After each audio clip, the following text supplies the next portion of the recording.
No tuohonhan se tuli se rooni paska, mikä se nyt oli. Kovasta rytinästä minä sen tiesin, kun tuntui, että niin kuin helvetin sopuu katkennut. Sellainen oli ääni. Näitkö mitä?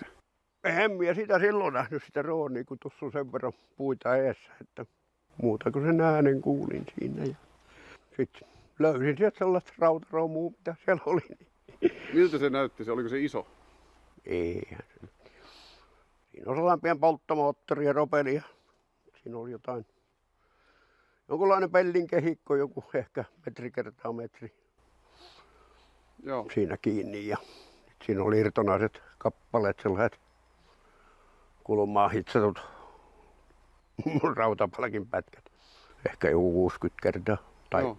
pitkät. Ja Tuntuuko turvalliselta tulla kotiin? no, ei sitä nyt tiedä, koska sieltä tippuu taas jotain.